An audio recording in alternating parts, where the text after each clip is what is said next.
Hello दोस्तों, कैसे हैं सब। मेरा नाम है हिमांशु और मैं स्वागत करता हूं आप सबका आपके अपने चैनल कॉमिक वर्ल्ड पर। तो चलिए दोस्तों, शुरू करते हैं राज मिनी कॉमिक्स में अगली कॉमिक्स अघोरी अज्ञात एपिसोड 1। शक्ति जल के समान होती है, निर्मल, शुद्ध, शांत, किंतु अपने भीतर प्रचंड वेग समेटे हुए। तूने अघोरी समाज की मर्यादा का उल्लंघन किया है निर्धम, इसका दंड तो तुझे चुकाना ही होगा। शक्ति का कोई दूसरा रूप नहीं होता, क्योंकि आकार नहीं होता। जल के समान ही शक्ति भी जिस सांचे में ढाली जाए उसी के अनुरूप ढल जाती है। तेरी अघोर शक्तियां तो हम तुझसे छीन ही चुके हैं। धड़ाक! इंसान की सोच, उसकी अंतरात्मा ही किसी भी शक्ति को सात्विक या तामसिक बनाती है। जैसी शक्ति का प्रयोग वैसी ही उसकी प्रवृत्ति। परंतु अपने समुदाय व अपने गुरु के विरुद्ध जाने का जो कर्म तूने किया है, उसका मूल्य तुझे प्राण दंड देकर चुकाना होगा। जीवन और मृत्यु तो विधाता की संपत्ति है गुरुदेव। यदि बाबा काल भैरव ने मेरी मृत्यु इसी प्रकार निर्धारित की है तो मुझे स्वीकार है। हे काल भैरव, मेरे गुरु और बांधवों को इस कृत्य के लिए क्षमा करें। ये एक अघोरी को तो 7 खून माफ होते हैं शिष्य। तू अपने कृत्य की क्षमा बाबा काल भैरव से उनके समक्ष जाकर ही मांगना। मारो इस अधर्मी को, खत्म कर दो। आह! हे बाबा काल भैरव, इन पर दया करो, कृपा करो, क्षमा करो, दया करो, कृपा करो, क्षमा करो। 100 वर्ष पश्चात, वर्तमान। दया करो, कृपा करो, क्षमा करो। फिर वही दुस्वप्न। पिछले 2 सालों से यह बुरा स्वप्न किसी अतीत के भूले साई की तरह मेरा पीछा कर रहा है। आखिर क्यों हर रात यह स्वप्न अघोरी अंधेरे के गर्भ में छुपी परछाइयों की भांति मुझे घेर लेता है। 2 वर्ष पूर्व घटी घटना के पश्चात मैंने अपना शहर, अपना नाम, अपनी पहचान सब कुछ छोड़ दिया, परंतु इस सपने से मेरा पीछा न छोड़ा। अपने अतीत के अज्ञात पन्नों से बचने के लिए मैं इस छोटे से कस्बे में भाग आया, ताकि जो कुछ भी मेरा पीछा कर रहा है उससे मैं रह सकूं अज्ञात। परंतु हर गुजरते दिन के साथ यह मुश्किल होता जा रहा है। कौन है? जल्दी दरवाजा खोलो अज्ञात बाबू। खट खट खट। मेरी बच्ची को बचा लो। अगर तुम नहीं चले तो वो मर जाएगी। आप अपनी बच्ची को किसी डॉक्टर के पास ले जाइए। कोई दवाई उस पर असर नहीं कर रही। तुम बस एक बार चलकर उसके सर पर हाथ रख दो, वो ठीक हो जाएगी अज्ञात बाबू। बंद करो यह अंधविश्वास। मैं किसी के सर पर हाथ रखकर उसे ठीक नहीं कर सकता। चली जाओ यहां से। था! मेरी बच्ची मर जाएगी अज्ञात बाबू। मुझे अभागी के जीने का इकलौता सहारा है वो। मैं कोई भगवान नहीं हूं। मैं किसी को नहीं बचा सकता। 1 माह पहले जब मैं इस गांव में पहुंचा था, तब मुझे नहीं पता था कि 2 साल से मेरे पीछे लगा मेरा वो अज्ञात अतीत मेरा पीछा यहां भी नहीं छोड़ेगा। मेरे बच्चे को बचा लो। अरे कोई तो मेरे बच्चे को बचाओ। जाने क्यों अनायास ही पूछ बैठा। क्या हुआ इसे? सांप ने काटा है बाबू। मेरा हाथ उस बच्चे के सिर की ओर बढ़ गया। ऐसा लगा जैसे मेरे भीतर से किसी और ने बोले हो वो 3 शब्द। दया करो, कृपा करो, क्षमा करो। जो हुआ वो मैंने नहीं किया। ये कैसे हुआ मैं नहीं जानता। क्यों हुआ मैं नहीं जानता। मां! आज फिर अंतर्मन और दिमाग में एक द्वंद्व चल रहा है। लगता है आज फिर दिमाग हारने वाला है। मैं नहीं बचूंगी। मां! मां काली के मंदिर में 11,000 रुपए के दान करें। दान कर, तेरी बच्ची पर मर्रारा काल तभी शांत होगा। जो कुछ भी था मेरे पास वो मेरी बेटी के इलाज में खर्च हो गया। भगवान को दान कहां से दूं?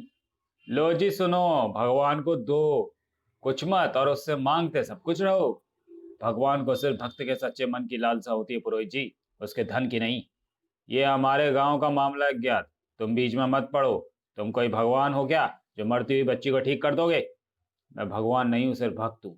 सच्चे मन से प्रार्थना कर सकता हूं। दया करो, कृपा करो, क्षमा करो। फिर से वही सब कुछ शुरू हो गया। क्यों नहीं रोक सका मैं खुद को यहां आने से। रक्षा, मेरी बेटी, तू ठीक हो गई? मेरी बच्ची। गड़बड़ है वैदराज। ये लड़का गड़बड़ है। हो ना हो इसके पास काली शक्तियां हैं, जिससे ये इन गांव वालों को प्रभावित कर अपने वश में करने की कोशिश कर रहा है। शर्म करो तुम दोनों। वर्षों से तुम दोनों गांव को लूटते आए हो। आज जब एक भला इंसान गांव वालों की मदद कर रहा है तो तुम लोग उस पर लांछन लगा रहे हो। चुपचाप यहां से निकल लो। इसी में तुम दोनों की भलाई है। भलाई का तो जमाना ही नहीं रहा। चलो यहाँ से बैदराज, कुछ करो इस शहरी छोकरे का पुरोहित जी, वरना अभी तो गांव वालों ने रक्षा की माँ के घर में से खदेड़ा है, कल इस गांव से ही खदेड़ देंगे हमें। इस शहरी लौंडे का सच तो पता लगाना ही पड़ेगा बैदराज। आखिर ये चमत्कार करता कैसे है? यहाँ और रुकना अब ठीक नहीं है। अगर ये तूफान इतना प्रचंड ना होता तो मैं अभी ही गांव छोड़ देता।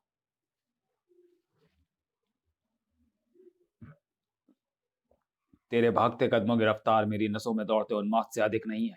भाग, कितना भागेगी? तुझे अपने शिकार के रूप में चुन चुका हूं मैं, साय भग। और औघड़ का शिकार दुनिया के किसी भी कोने में चला जाए, औघड़ से नहीं बच सकता। हा हा हा हा हा हा। महाकाल औघड़ पर प्रसन्न है। भोजन का प्रबंध तो हो गया, अब तुझे जिस कार्य के लिए पकड़ा है वो कर लिया जाए। बचाओ।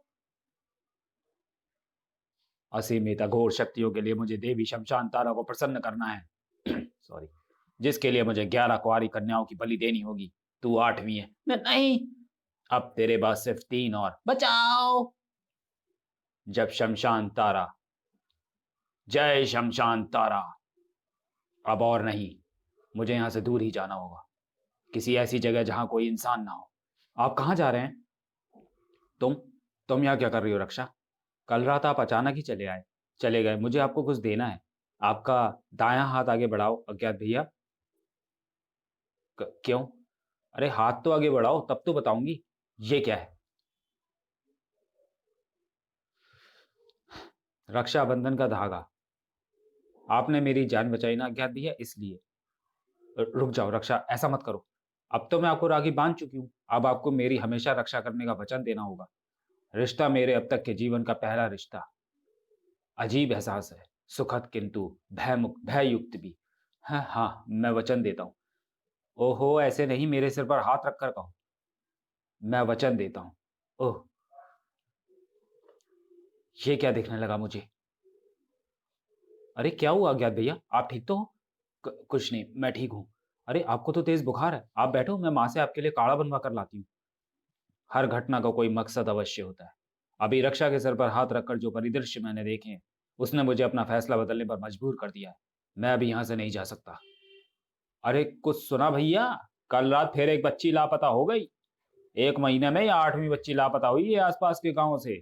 मुझे तो मामला टोने टोटके का लगता है, या फिर कोई पागल सन की हत्यारा। हमें सावधान रहना चाहिए, मुसीबत हमारे गांव पर भी आ सकती है। साए साए। जल्दी जल्दी पू, अंधेरा गिरने से पहले हमें गांव वापस पहुंचना है। और लगता है तूफान भी आने वाला है। तूफान तो शुरू भी हो गया दीदी। मेरा हाथ पकड़ दीपू। दीपू, दीपू कहाँ है तू? दीपू रुक जा, मैं यहाँ हूं। तेरे लिए ही रुका हुआ हूँ। देवी शमशान तारा ने भेजा है मुझे तुझे अपने साथ लाने के लिए। मेरी दीदी को कोई बचाओ। क्या हुआ बेटा तुम्हारी दीदी को? उनको एक शैतान अघोरी पकड़ के ले गया है। अघोरी? हे भगवान, सारे गांव को एकत्र करो।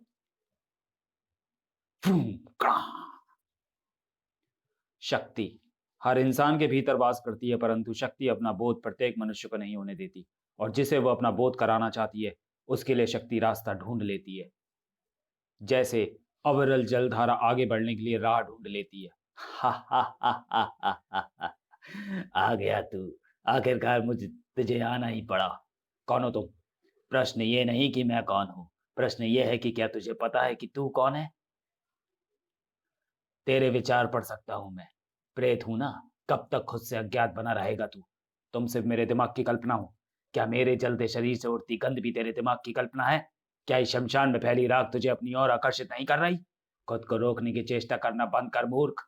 उठा ये शमशान की राख और लगा इसे अपने ललाट से। तेरे शरीर का तो यही श्रृंगार है। बोल अलख निरंजन, अलख निरंजन। शक्ति की अनुभूति सदैव सुखद नहीं होती। कभी कभी शक्ति की अनुभूति से अधिक पीड़ादायक दुनिया में दूसरा कुछ नहीं होता, क्योंकि शक्ति की ये पीड़ा इंसान का शरीर नहीं, उसकी आत्मा बहन करती है। देखा, शमशान की राख ने तेरे वो ज्ञान चक्षु खोल दिए जिन्हें तू अब तक नीचे हुए था। अलख निरंजन। ज्ञान चक्षु तो खुल गए, अब शुदा चक्षु भी खोल, तभी तू अपने संपूर्ण अस्तित्व का निर्बाध आलिंगन कर सकेगा। बढ़ मेरी ओर, मेरे मृत शरीर का सेवन कर। नहीं नहीं, मैं ऐसा नहीं कर सकता। अपनी लपलपाती शुदा पर व्यर्थ काबू करने की असफल चेष्टा ना कर। देख, देख तेरे कदम तो स्वयं ही मेरी ओर बढ़ रहे हैं। ले पकड़ मेरा हाथ। प्रतीक्षा किस बात की करता है? यही तो तेरा असली भोजन है। रुक जा नीच अघोरी। देख लो गाँव वालों, आखिर तुम्हारे मसीहा का सच सामने आ ही गया। माथे पर शमशान की पुती राख और हाथ में जलते शव का जिस्म, जिसका यह अघोरी सेवन करने जा रहा था। अपनी तंत्र साधना के लिए इसी कबीले ने मासूम बच्चों का अगवा किया है। नहीं, आप लोग गलत समझ रहे हैं। क्रमशः। तो चलिए दोस्तों, वीडियो को यहीं समाप्त करते हैं और मिलते हैं अघोरी सीरीज की अगली कॉमिक्स में अगले वीडियो में। दोस्तों, अभी इसके आगे की कॉमिक्स मेरे पास नहीं है। अगर वो प्रिंट हुई होगी और मुझे सर्च करने पे अगर वो मिल गई तो मैं उसको चैनल पे अपलोड कर दूंगा, और अगर नहीं आई होगी तो उसमें अभी थोड़ा वक्त लगेगा। तब तक के लिए धन्यवाद।